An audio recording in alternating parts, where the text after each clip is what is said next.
Halo, apa kabar? Saatnya Anda menyimak berita Palembang bersama saya Ilham Ardiansyah. Sejumlah berita menarik akan kami sajikan untuk Anda dan berikut 3 berita utama hari ini. Seorang pencuri sepeda motor di kota Palembang berusaha kabur dan menyerang polisi dengan pisau saat digerebek di rumahnya.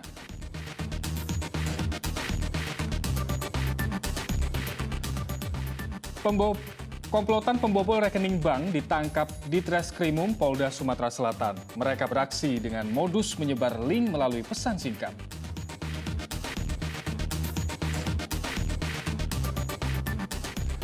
Warga Kabupaten Ogan Ilir kesulitan mendapatkan BBM jenis solar sepekan terakhir. Akibatnya, SPBU yang masih melayani penjualan solar diserbu pembeli.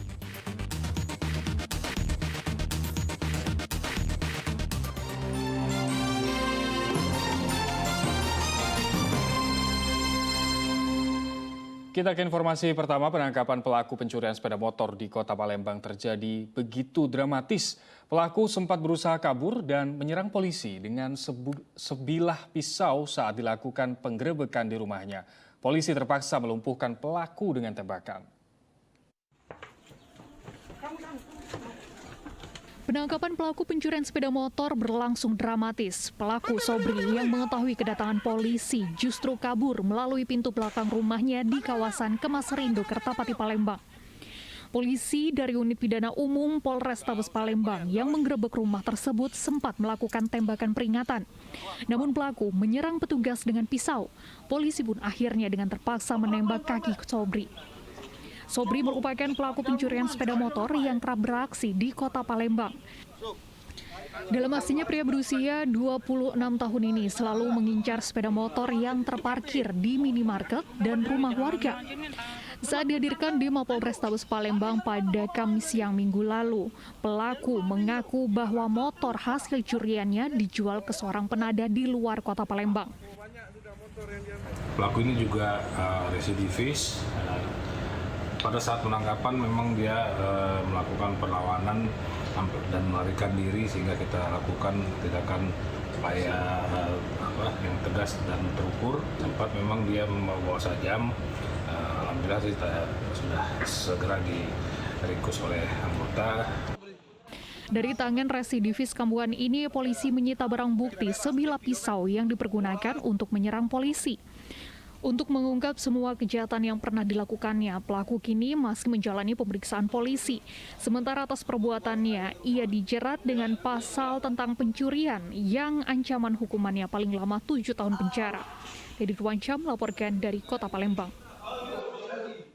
Bermaksud menegur orang yang telah merusak atribut perayaan HUT kemerdekaan di kampungnya, seorang pemuda di kota Palembang justru menjadi korban penganiayaan. Pelaku menikam korban dengan senjata tajam berulang kali hingga menderita luka serius di punggungnya.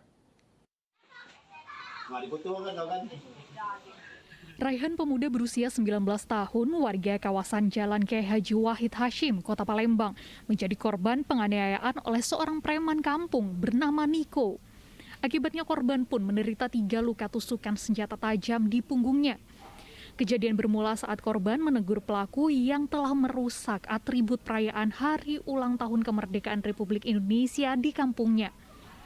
Namun karena tidak terima, pelaku langsung menghadang korban saat melintas di depan lorong rumahnya. Tanpa banyak bicara pun pelaku menikam korban dengan sebilah pisau yang menjadi pegangannya. Kali aku nak pergi latihan, rupanya dia lah nunggu kak. Tiba-tiba langsung nusuk ya nih kak. Nyadang itu ya. Pakai motor apa di pinggir jalan tuh lah dia? Di jalan kaki kak. Oh jalan kaki, kau juga jalan kaki ya? Aku juga jalan kaki. Terus? Pas nusuk yo aku sempat ngelak kak. Sempat ngelak yo, sedang ngelak tuh yo ngebela diri kak. Ya. Jadi aku tuh masih nak ngelindungi aku juga kan. Sempat. Tiba-tiba dikejarnya lagi ya? Iya dikejar lagi ditusuk yo. Pihak keluarga yang tidak terima melaporkan kasus ini ke Polsek Seberang Ulu 1 Palembang. Mereka juga menyerahkan barang bukti pakaian yang korban gunakan saat kejadian. Keluarga berharap polisi segera menangkap pelaku untuk mempertanggungjawabkan semua perbuatannya. Dedi Ruwancam melaporkan dari kota Palembang.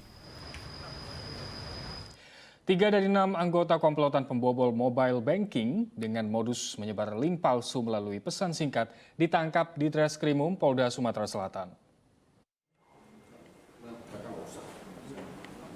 3 tersangka ini masing-masing AD, RIP, dan DKI ditangkap pada hari Kamis 11 Agustus 2022 lalu oleh anggota Subdit 3 Jatrantas di desa tempat tinggal mereka, Desa Ujung Tanjung, Kecamatan Tulung Selapan, Kabupaten Ogan Komering Ilir.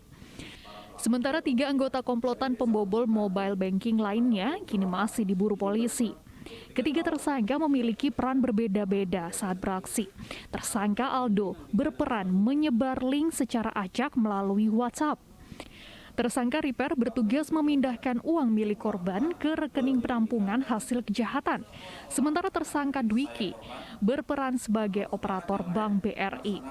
Direktur Reserse Kriminal Umum Polda Sumatera Selatan mengatakan modus yang mereka gunakan menyebar link palsu berubahan tarik biaya dari Bank BRI dengan tawaran setuju atau tidak setuju.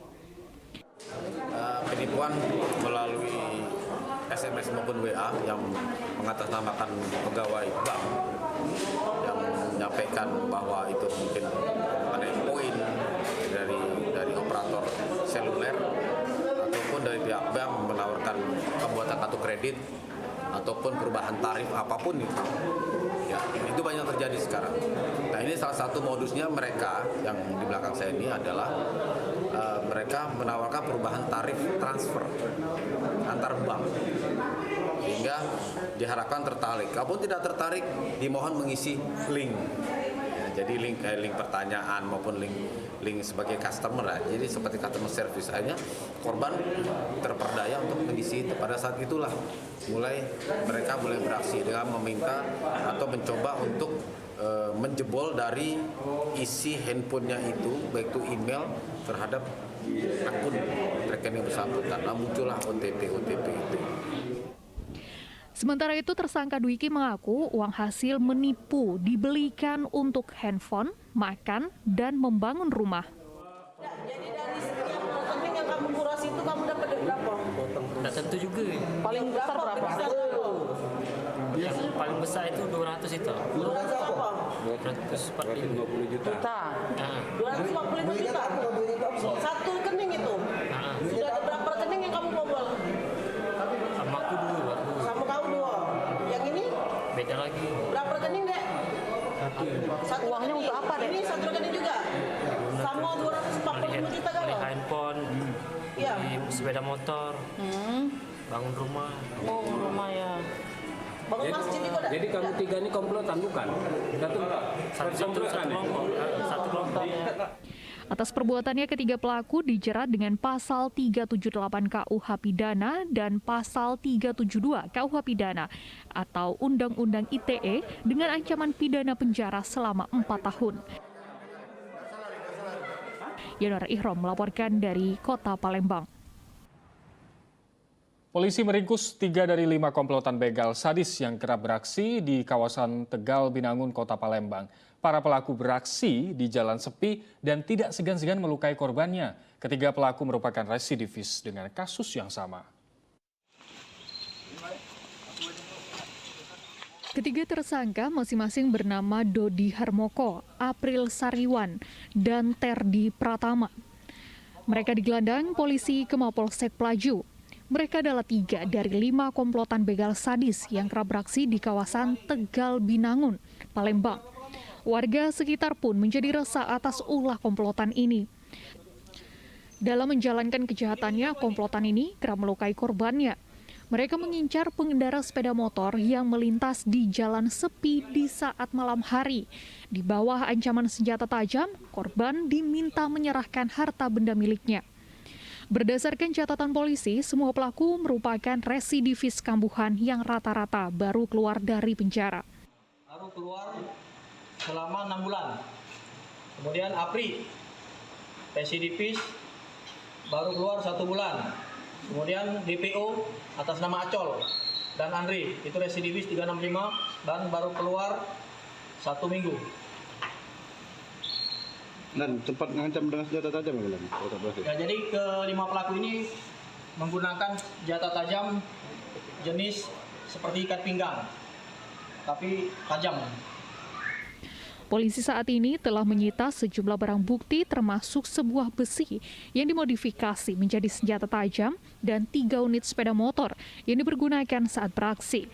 Ketiga pelaku kembali harus merasakan dinginnya ruang tahanan karena mereka dijerat polisi dengan pasal tentang pencurian yang hukumannya paling lama 7 tahun penjara. Sementara 2 rekan tersangka bernama Acol dan Andre masih dalam buronan polisi. Dedi Ruansyah melaporkan dari Kota Palembang. Sebuah truk bermuatan batu bara menghantam tiang listrik dan nyaris menabrak rumah warga di Jalan Lintas Sumatera Musirawas Utara, Jambi. Tiang listrik yang tertabak patah akibatnya aliran listrik di lokasi sekitar menjadi padam. Kejadian ini diduga karena sang sopir mengantuk. Truk bermuatan batu bara ini terguling dan nyaris menabrak sebuah rumah warga di Jalan Lintas Sumatera Musirawas Utara, Jambi pada Kamis minggu lalu. Bagian sebelumnya, truk sempat menghantam sebuah tiang listrik hingga patah. Akibatnya, semua muatan batu bara yang diangkut truk pun berhamburan dan aliran listrik di lokasi kejadian sekitar menjadi padam. Kecelakaan berawal saat truk yang dikemudikan Herman melaju dari arah Jambi menuju Muara Rupit. Namun saat berada di lokasi kejadian tiba-tiba truk oleng dan menghantam tiang listrik hingga terguling. Diduga kecelakaan tunggal ini disebabkan karena supir truk dalam kondisi mengantuk saat berkendara. Lagi nak tidur ya? Dengar suara apa? Jak gempung, Belum itu ya. Setelah kakak lihat itu langsung keluar kak ya? Langsung keluar ya pas jam. keluar. Kita nengok keadaan nengok mobil batu bara kan masih nengok sopirnya kok ayo beda keluar. Keadaan supirnya gimana saat? Alhamdulillah sehat. Sehatnya? Tidak ada korban jiwa? Si sopir itu ngantuk baik. Ngantuk ya? Diduga ngantuk ya? Itu ada penumpang lain atau berdua? Cuma dewek? Tidak ada korban jiwa dalam peristiwa ini, sementara sopir truk yang menderita luka ringan telah dilarikan ke Rumah Sakit Rupit untuk mendapat perawatan. Kasus kecelakaan ini telah ditangani oleh unit Laka Lantas Polres Musirawas Utara. Dedi Ruansyah melaporkan dari Kabupaten Musirawas Utara.